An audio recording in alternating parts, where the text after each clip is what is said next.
Hello, our next topic is the components of the atmosphere. Last class we have discussed that what do you mean by atmosphere. देखो atmosphere वो होता है कि जो हमारे आसपास है, वो जिसे हम फील कर सकते हैं लेकिन देख नहीं सकते हम, वो हमारा एटमॉस्फेयर। ये एटमॉस्फेयर जो सिर्फ अर्थ पे है, सिर्फ ऑन सोलर सिस्टम सिर्फ एक ही प्लेनेट है हमारा अर्थ जिसमें ये एटमॉस्फेयर है ये। और एटमॉस्फेयर को कौन बाइंड करके रखता है? जो अर्थ का ग्रेविटेशन पुल है, जो ग्रेविटेशन है अर्थ की, वो उसको बाइंड करके रखती है। देखो पहले हमने लेयर्स ऑफ एटमॉस्फेयर भी हमने देख ली थी, जैसे स्ट्रेटोस्फेयर, ट्रोपोस्फेयर वगैरह हमने देख ली थी।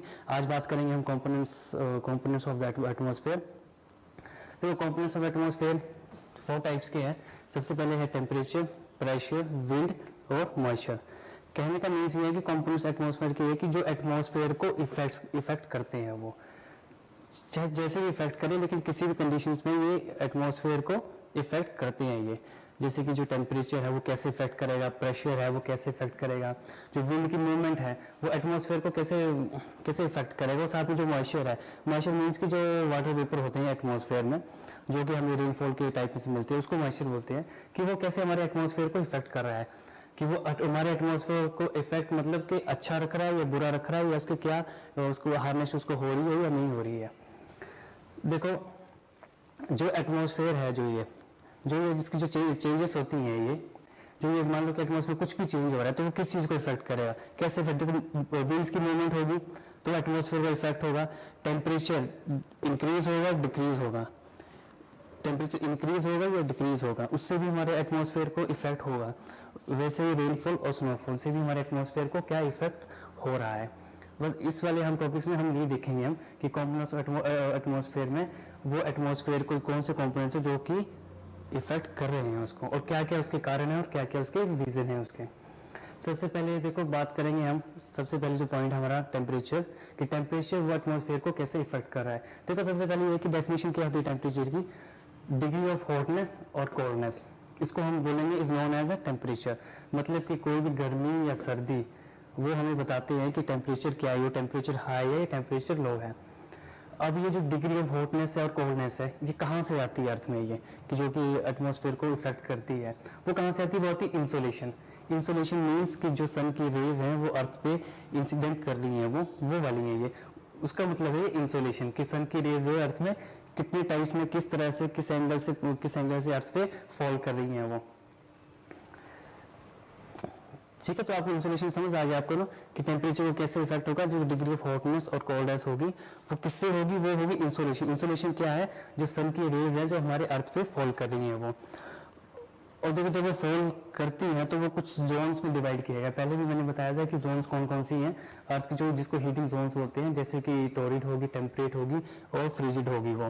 तो वो वही वाली जोन्स है ये, कि वो देखो जो जोन्स है जिस पे रेज इंसिडेंस होगी तो वो अनइक्वल डिस्ट्रीब्यूशन होगा टेम्परेचर का। वो क्यों होगा? देखो किसी एरिया में जो सन की रेज हैं वो डायरेक्ट पड़ रही हैं, किसी में इंसिडेंस हो रही हैं, किसी में थोड़े समय के लिए पड़ती है, थोड़े समय के लिए नहीं पड़ती हैं। वो वाली जोन है अनइक्वल डिस्ट्रीब्यूशन ऑफ टेम्परेचर की वो। ठीक है, जो टेम्परेचर है हमारे इसको कैसे मेजर करते हैं? तो सिंपल सी बात है, कैसे मेजर करते हैं?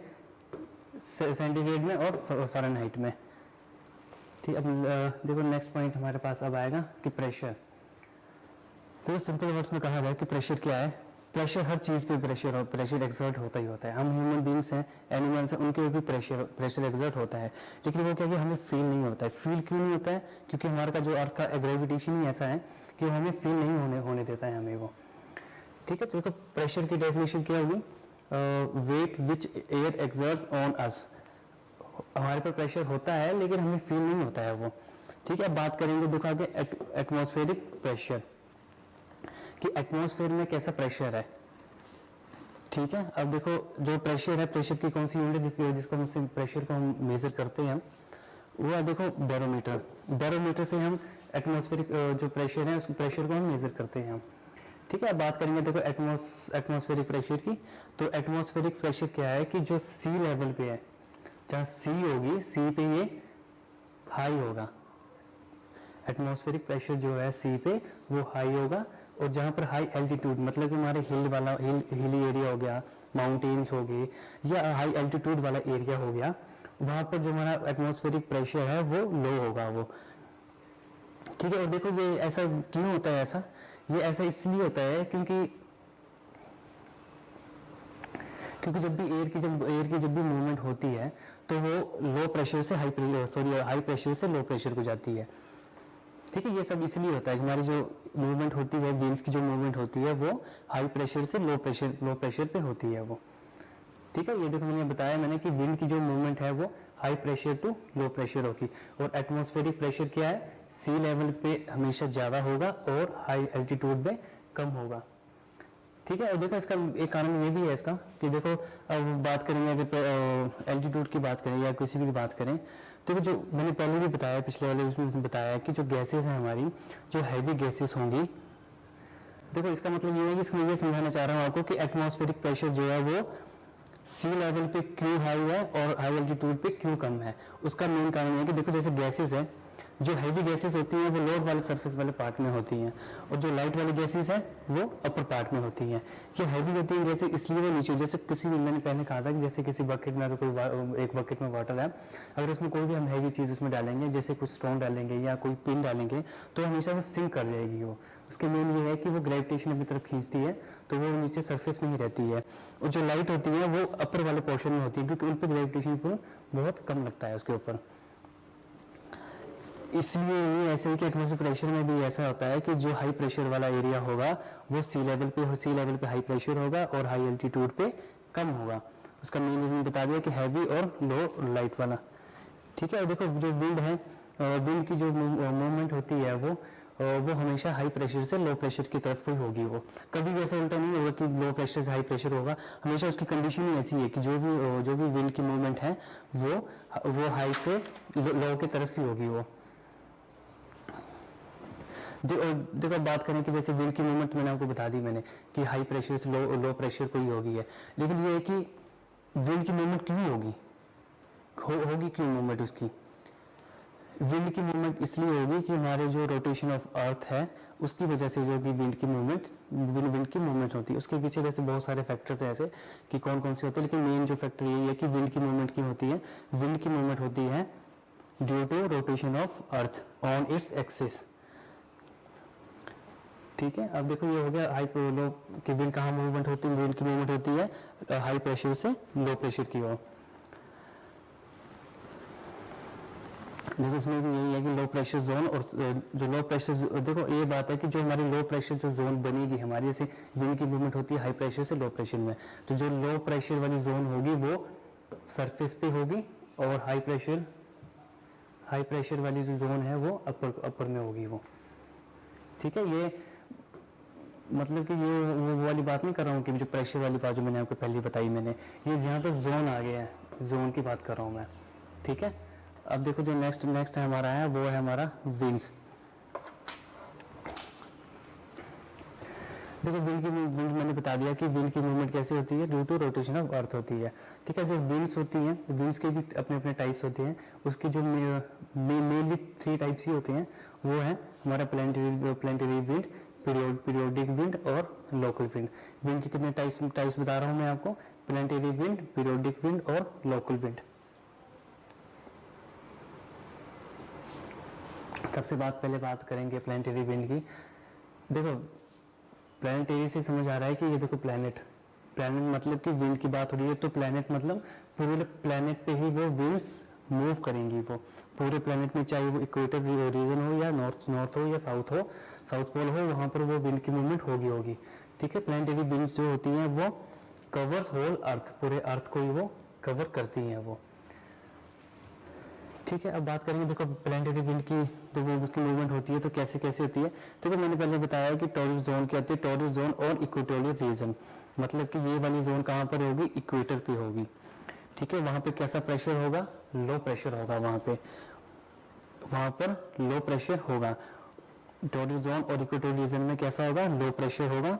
और उसके बाद बात करें ट्रॉपिकल रीजन की, ट्रॉपिकल रीजन या सब ट्रॉपिकल रीजन, वहां पर कैसा प्रेशर होगा, वहां पर हाई प्रेशर होगा। तो विंड की मूवमेंट कैसे होगी, तो मैंने बताया था कि विंड जब चलती है तो वो हाई प्रेशर से लो प्रेशर की तरफ चलती है। तो मतलब कि ट्रॉपिकल रीजन से टॉरस जोन या इक्वेटोरियल रीजन की ओर पे जो विंड की मूवमेंट होगी वो। ठीक है, देखो प्लैनेटरी विंड्स में जब विंड की मूवमेंट होती है तो विंड जो मूव करती है वो अपवर्ड और बैकवर्ड करती है। मींस कि जब विंड अपवर्ड्स में उसकी मूवमेंट होती है तो वो 30 डिग्री नॉर्थ तक जाती है और फिर बैकवर्ड उसी के बाद वो वापस भी 30 डिग्री से वो वापस आ जाती हैं। ठीक है, प्लानिटरी विंड्स वो कौन से वाली जोन में, टॉरिड जोन और इक्वेटोरियल वाली जोन में, जहाँ पर कि लो प्रेशर होता है। उसके बाद बात करेंगे हम थर्ड टाइप, सेकंड टाइप की, जो कि है ट्रेड विंड्स। ट्रेड विंड्स मतलब कि जैसे कि हम शब्दों में कहा जाए कि ट्रेड क्या होता है कि यहाँ का सामान वहाँ ले जाना, वहाँ का सामान यहाँ ले जाना, तो वैसे ये ट्रेड विंड्स होती हैं कि ये मूव करती है कहाँ से, ट्रॉपिकल हाई प्रेशर से लो प्रेशर इक्वेटोरियल रीजन्स पे। जो हमारा ट्रॉपिकल वाला रीजन है अर्थ पे वो हाई प्रेशर है, और लो प्रेशर वाला कौन सा, इक्वेटोरियल रीजन वाला वहाँ पर लो प्रेशर है। अब देखो ये ऐसा क्यों है ये कि मतलब ट्रॉपिकल हाई प्रेशर और लो प्रेशर ये यहीं पे क्यों है ये, और इक्वेटोरियल पे क्यों लो प्रेशर है और ट्रॉपिकल पे क्यों हाई प्रेशर है। उसका रीज़न देखो, उसका रीज़न ये है, उसका रीज़न ये है कि जो हमारी गैसेस हैं, मैंने पहले बताया है कि कोई भी जो भी हैवी एलिमेंट्स होगा वो कहाँ पर होगा, वो हमेशा ही नीचे को, और जो लाइटर गैसेस होंगी वो हमेशा ही वो ऊपर जाएंगी वो। ठीक है, तो हम जो अर्थ हमारा है, जो लो प्रेशर इक्वेटोरियल वाला जो है, उसको मान लो कि वो हमारा ऊपर वाला पोर्शन है वो। क्यों, क्योंकि जो हमारा अर्थ है वो राउंड है और इक्वेटोरियल रीजन से बाहर को निकला हुआ है।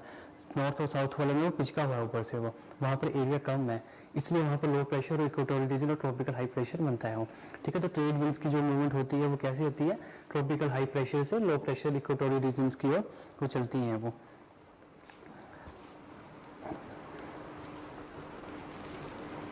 ठीक है, तो अब देखो, अब बात करेंगे कि वैसे ही है कि मतलब कि विंड की मूवमेंट देखो, tropical high pressure low pressure बता दिए, वैसे नॉर्थ और साउथ पोल की तरफ भी वैसे ही उसकी मूवमेंट होगी उसकी। ठीक है, उसके बाद बात करते हैं हमारा जो थर्ड टाइप है, थर्ड टाइप है हमारा पीरियोडिक विंड्स। देखो पीरियोडिक विंड्स मतलब कि वो पीरियोडिक, देखो पीरियड्स मतलब कि पीरियड्स के तौर पे आएगी वो। ठीक है, उसके कुछ अपने अपने अंतराल, कुछ अपने अपने पीरियड्स होंगे उसके, कोई भी स्पेसिफिक नहीं होगा। जैसे कि हमारी क्लासेस होती हैं कि अभी इसकी है, फिर बाद में उसकी है, फिर इसके थोड़े से टाइम बाद फिर इसकी क्लास आएगी। ठीक है, तो वैसे ही है कि पीरियोडिक विंड्स कहती है स्पेसिफिक सीजन्स के लिए, सिर्फ सीजन्स के तौर पर ही होती हैं। जैसे कि बात करें कि हमारी जो मानसून विंड आती है, तो मैंने लिखा है ना, जो हमारी मानसून विंड आती है वो पूरे साल नहीं चलती है, वो सिर्फ कुछ स्पेसिफिक 3-4 महीने के लिए आती है वो, उसके बाद पूरे साल नहीं आती है वो, इसलिए वो पीरियोडिक विंड्स होती है कि मतलब वो थोड़े टाइम के लिए सीजन के हिसाब से वो आएंगी वो। ठीक है, अब बात करें कि सीजन के हिसाब से सीजन्स, देखो सीजन क्या होते हैं, सीजन अर्थ पे क्यों आते हैं, उसके सिर्फ देखो 2 ही कारण है उसके कि अर्थ पे सीजन्स क्यों आते हैं, due to tilt of earth and angle of sun rays that fall on earth. मतलब अर्थ पे सीजन आते हैं किस कारण से आती है कि जो अर्थ है वो थोड़ा सा टिल्ट है वो। ठीक है, उसकी जो टिल्ट है और जो हमारा सन की रेज है वो किस टाइम किस एंगल पे वो अर्थ पे या लैंड पे वो इंसिडेंस कर रही है वो। ठीक है, और मैंने आपको पहले बता दिया कि पीरियोडिक विंड्स में कौन कौन सी होती है, देखो होती है मानसून विंड्स। ठीक है, और ये कौन से सीजन में आती है, ये हमारे समर वाले सीजन में आती है ये। ठीक है, सिर्फ उसी सीजन में आती है, बाकी नहीं है, पहले आती है फिर वापस जाती है। लेकिन जब भी मानसून में, समर सीजन में ये मानसून विंड्स आती हैं तो बहुत सारी रेन करती है, बहुत सारी बारिश करती है ये, और लेकिन जब वो वापस जाती है तो बहुत कम करती है, कभी करती है कभी नहीं करती है। ठीक है, तो वो समर सीजन में होगी वो। ठीक है, उसके बाद बात करेंगे हम कि देखो, जो एक बात मैं बताना भूल गया आपको, मैं कि आपको बता रहा हूँ कि जहाँ इक्वेटोरियल रीजन होगा वहाँ पर कोई भी अगर विंड होगी तो वो अपर पार्ट से नीचे वाले पार्ट में आएगी वो। ठीक है, मतलब कि वो ट्रॉपिकल रीजन से वो इक्वेटोरियल रीजन पे वो विंड आएंगी, बस इतना याद रखना कि इक्वेटोरियल पे आके वो मीट होंगी वो। ठीक है, अब देखो नेक्स्ट देखते हैं हम, हमारे पास थर्ड है, उसके बाद देखो थर्ड पार्ट क्या हमारे पास, लोकल विंड। लोकल विंड्स मतलब कि जैसे लोकल होते हैं, जैसे कहते हैं कि हाँ यार ये कहाँ से आता है, ये लोकल है भाई, यहीं से आसपास का ही है ये। ठीक है, ज़्यादा दूर का नहीं, जिसको हम लोकल पर्सन बोलते हैं, वैसे ये लोकल विंड्स है, मतलब कि वो लिमिटेड होंगी कहाँ पर, स्मॉलर एरिया में, और उसकी अपनी ही कुछ इंपॉर्टेंस होगी उसकी वो। ये नहीं कहेंगे हम कि वो सब जगह ही होती है, वो सिर्फ किसी थोड़े से एरिया, थोड़ा स्मॉलर एरिया में ही वो लोकल विंड्स होंगी। और लोकल विंड्स के जो एग्जांपल हैं वो हैं लो, चिनूक और फोन, और ऐसे बहुत सारी हैं वैसे। ठीक है, तो कहने का मतलब सिर्फ यही है कि लोकल विंड्स मतलब कि वो कुछ थोड़े से स्मॉलर एरिया में ही होंगी, वो सब जगह वो नहीं होंगी। जैसे कि हम आम भाषा में कहते हैं कि यार ये लोकल है और ये दूर का है ये। ठीक है, और देखो उसके बाद बात करेंगे हम, देखो लैंड ब्रीज और सी ब्रीज। अच्छा इसको बाद में करते हैं, पहले ये करते हैं विंडवर्ड साइड और लीवर्ड साइड। तो विंडवर्ड साइड क्या आती है, कहाँ पे आती है ये विंडवर्ड साइड देखो अगर ऐसे माउंटेन है, ठीक है, तो ये वाला जो पोर्शन है ये विंड वाला है ये, ठीक है, विंडवर्ड साइड, और ये वाला जो पोर्शन है ये लीवर्ड साइड। मतलब कि जब भी मूवमेंट होगी विंड की, जब विंड की मूवमेंट होती है तो उसके साथ अपना वो मॉइस्चर कैरी करती है वो, ठीक है। जैसे यहाँ से अगर मान लो कि यहाँ पर अगर वाटर है, यहाँ पे उसको इवेपोरेशन हो रहा है, तो यहाँ पर इवेपोरेशन हो गया उसका, ठीक है, मॉइस्चर आ गया वो, तो विंड की मूवमेंट के साथ ये ऊपर को मूवमेंट करेंगे, लेकिन ऊपर जाने में ये कि बिल्कुल हैवी हो जाएंगी ये, और ये अपनी जो भी मॉइस्चर साथ में ले जा रही है ये, तो वहाँ पर भी मॉइस्चर के साथ कैरी नहीं कर सकती हैं वो।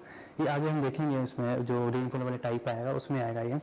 तो क्या करती है कि यहाँ पर ऊपर जाकर ये यहाँ पे बहुत सारी रेन कर देती है यहाँ पे ये, ठीक है। जब यहाँ रेन हो जाती है तो यहाँ जो विंड पहुँचती है बिल्कुल ड्राई हो जाती है ये, उसके बाद विंड ये यहाँ पर आती है रिवर साइड। मतलब जहाँ पर बारिश करेगी विंड्स उसको बोलेंगे विंडवर्ड साइड, जहाँ पर बारिश नहीं होगी, जहाँ पर बहुत कम रेनफॉल होगा या बिल्कुल भी रेनफॉल नहीं होगा, उसको हम बोलेंगे लीवर्ड साइड, ठीक है, याद रहेगा। इसलिए कि देखो ये आगे मैं आपको बताऊंगा मैं कि यही मेन रीजन है कि हमारे जितने भी हमारे पास डेजर्ट है वो सब के सब वेस्ट साइड में क्यों आते हैं, वो बाद में बताऊंगा आपको मैं, ठीक है, वो आगे नेक्स्ट क्लास में देखेंगे हम, ठीक है। तो याद रखना कि विंडवर्ड साइड और लीवर्ड साइड कौन सी होती है, ठीक है। उसके बाद बात करेंगे लैंड ब्रीज और सी ब्रीज की। देखो सी ब्रीज के नाम से पता लग रहा है कि सी ब्रीज कौन सी होगी, जो कि विंड की मूवमेंट होगी सी से लैंड की तरफ होगी, ठीक है, उसको हम सी ब्रीज बोलेंगे। सी ब्रीज मतलब विंड की मूवमेंट कहाँ से होगी, सी से लैंड की तरफ को होगी। और वैसे ही लैंड ब्रीज की मूवमेंट कहाँ से होगी, लैंड से सी की तरफ होगी, ठीक है। सी ब्रीज मतलब सी से लैंड की तरफ, और लैंड ब्रीज मतलब लैंड टू सी की तरफ। अब जो देखो जो सी और सी टू लैंड की जो सी ब्रीज जिसको हम बोलते हैं उसकी मूवमेंट कैसी होती है, देखो दिन में कौन सी हमारे पास ब्रीज चलेगी, वो चलेगी सी ब्रीज चलेगी। क्यों? क्योंकि वहां पर जो लैंड है उसका हीटअप हुआ है इसलिए वो विंड डे में होगी सिर्फ ये, ठीक है। सी ब्रीज कब होगी, दिन में होगी, और क्यों होगी, हीटिंग ऑफ लैंड से होगी। और जो हमारी लैंड ब्रीज है, लैंड ब्रीज मतलब कि लैंड से सी की तरफ होगी, वो कब होगी, वो रात को होगी नाइट में, और क्यों होगी, कूलिंग ऑफ लैंड, क्योंकि लैंड उस टाइम कूल कर रहा है, इसलिए उसकी विंड को क्या बोलेंगे हम, लैंड ब्रीज, और दिन में क्या बोलेंगे उसको हम, सी ब्रीज, ठीक है। उसके बाद हम बात करेंगे फोर्थ वाले पॉइंट की, जिसको बोलते हैं मॉइस्चर। मॉइस्चर मींस कि वाटर वेपर, कि कहाँ पर जितनी भी एयर है उसके पास कितना मॉइस्चर है, कितने वाटर वेपर है उसके ऊपर वो, ठीक है। तो मॉइस्चर मींस वाटर वेपर इन एटमॉस्फेयर और सॉइल में, ठीक है। मॉइस्चर मींस वाटर वेपर कितने हैं हमारे पास, एटमॉस्फेयर में कितने हैं और सॉइल में कितने हैं, ठीक है। बात करेंगे, देखो इसी में बात करेंगे, देखो एक वर्ड आता है, ये बड़ा कॉमन सा वर्ड है और हमेशा परेशान करना होता है कि ह्यूमिडिटी क्या होता है, ठीक है। ह्यूमिडिटी क्या होता है कि अमाउंट ऑफ वाटर वेपर और moisture present in the air, मतलब कि किसी भी एयर में कितनी मात्रा में वाटर वेपर है या फिर मॉइस्चर है एयर में, उसको हम बोलेंगे ह्यूमिडिटी। उसका ह्यूमिडिटी देखो, रिलेटिव ह्यूमिडिटी, एब्सोल्यूट ह्यूमिडिटी, वो हम बाद में करेंगे हमको। ये पहले ये है कि अमाउंट ऑफ वाटर वेपर और मॉइस्चर इन एयर, ठीक है, उसको हम बोलेंगे ह्यूमिडिटी, ठीक है। अब देखो कहीं भी अगर पानी है, कहीं भी अगर वाटर है, उसका इवेपोरेशन हो रहा है उसका, ठीक है, तो वो वाटर वेपर के फॉर्म में जा रहा है, लेकिन वो वाटर वेपर वापस अर्थ पे भी वापस आते हैं, ठीक है। वो किस फॉर्म में आते हैं हमारे पास water vapour back on earth in the form of, किस में आते हैं, देखो बारिश होगी, रेन, बर्फ गिरेगी, या फिर ओलावृष्टि जिसको बोलते हैं, हेल स्टॉर्म जिसको बोलते हैं, ठीक है, चलते हैं जो, ठीक है। तो वाटर वेपर अर्थ पे कैसे वापस आएंगे हमारे पास, रेन के टाइप में, या स्नो, या फिर हेल के टाइप में, ठीक है। तो मॉइस्चर क्लियर हो गया है ना कि मॉइस्चर क्या होता है, वाटर वेपर कहाँ होगा, एटमॉस्फेयर में या सॉइल में, ठीक है। और हम ह्यूमिडिटी क्या होगी, ह्यूमिडिटी की डेफिनेशन क्या होगी, अमाउंट ऑफ वाटर वेपर और moisture present in the air is known as humidity, ठीक है। वाटर वेपर कैसे बैक आएंगे अर्थ में, रेन, स्नो और हेल के रूप में। देखो अब बात करेंगे हम रेनफॉल की। हम रेनफॉल, देखो रेनफॉल होता है, या फिर हम इसको हम प्रेसिपिटेशन भी बोलते हैं इसको हम, ठीक है।